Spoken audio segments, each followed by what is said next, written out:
All right, let's talk about digital privacy. We're going to look at a pretty new approach from a project called Califax VPN. And the idea behind it is, well, it's really powerful. What if your privacy wasn't based on some company's promise? What if it was actually baked into the physics and the math of the system itself? And that really gets to the heart of it, right? I mean, just think about that for a second. What if the VPN you used, you didn't have to trust it at all? What if the only thing that mattered for keeping your data safe was actual verifiable proof, not just a bunch of promises on a website? So this quote from their white paper, it's a real eye-opener. It basically says that with a regular VPN, you didn't really find privacy. You just changed who's watching you. You swapped your internet provider for a VPN provider. The surveillance just has a new logo slapped on it. And this really shows the huge gap between what's promised and what's real. You see it all the time, right? No log policy. But what is that really? It's just a promise. It's a line in a corporate policy, not some kind of technical barrier. The reality? Well, governments can demand that data with a court order, and let's be honest, we've seen that so-called trust get broken over and over again. So this whole trust model, it's already on pretty shaky ground.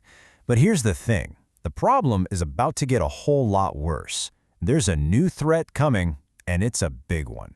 Yeah, they call it the quantum data heist. And I know that sounds like something out of a sci-fi movie, but this is real. And it's basically a ticking time bomb for every piece of data you think is safe and encrypted right now. So, what is this heist? It's a simple, but frankly terrifying strategy called harvest now, decrypt later. Picture this. Governments and other big players are sucking up massive amounts of encrypted data right now. They're just collecting it, storing it away. They can't break into it yet.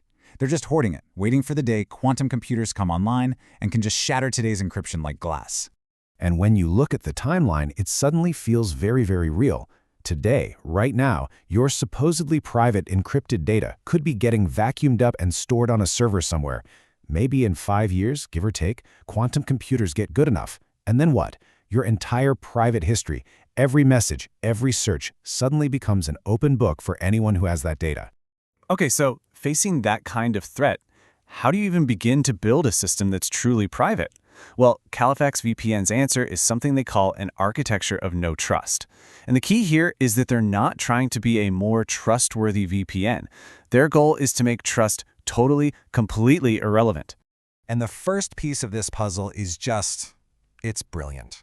It's their RAM-only servers. Here's how it works. The servers boot up from a read-only image on the network. The entire operating system, all the processes, everything runs only in volatile memory, in RAM. And get this, there are no hard drives at all. So what happens when a server reboots? Poof, everything is gone. Securely, irrecoverably wiped. It's the digital equivalent of having a conversation in a room that leaves no echo, no notes, no memory. It just vanishes. And that is the absolute key. Someone could kick down the door, physically grab one of these servers, and they would find nothing. Absolutely zero user data. Not because it was cleverly erased, but because it was never written to a hard drive in the first place. The system is physically built to be incapable of storing your data. So that's a pretty elegant solution to the data logging problem. But what about that quantum heist we were just talking about? The whole harvest now, decrypt later thing.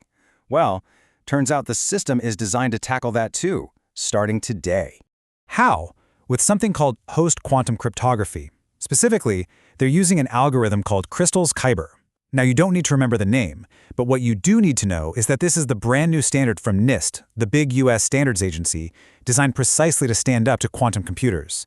So even if your data gets harvested today, it should still be a useless pile of gibberish to a quantum computer in the future. So let's recap. We've got a physical guarantee against data logging thanks to the RAM-only servers, and we've got a mathematical guarantee against future decryption thanks to post-quantum crypto.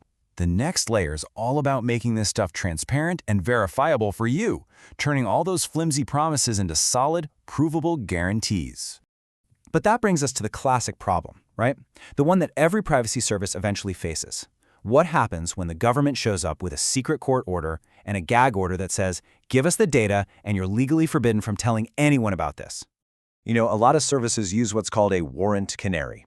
It's basically a little message on their website that says, we haven't received any secret orders. The problem? A government can force them to just take it down, silently. Califax VPN's take is completely different. As they put it, this canary cannot be silently suppressed. And here's the genius of it. Their canary is a smart contract living on the Polygon blockchain. The company has to update it every 72 hours. If they don't, for any reason, a dead man's switch flips, and it automatically and very publicly triggers an alarm that anyone can see. Think about it. A court can legally force you to shut up, but they can't legally force you to take an action, like signing a blockchain transaction. So here, silence is the signal. It's an unstoppable public alarm that can't be gagged. So let's put it all together in what they call the trust elimination stack. For every single problem where a normal VPN just gives you a flimsy promise, this system gives you a verifiable guarantee. The no-log policy promise replaced by RAM-only hardware. Outdated encryption replaced by post-quantum crypto. A weak website canary replaced by an unstoppable on-chain deadman switch. The whole idea of blind trust is just thrown out the window and replaced with things you can actually check for yourself. And this right here, this is the core idea of the whole thing. It's not about making a better promise or having a stronger policy. It's about building a system where privacy is a mathematical and physical property. Just like gravity, it just is. And that's the question it leaves you with, and it's a big one. One that really should make you rethink what security even means. For your own data, your own digital life, is your privacy just a policy that someone wrote down, something that can be bent or broken or ignored, or is it a physical law?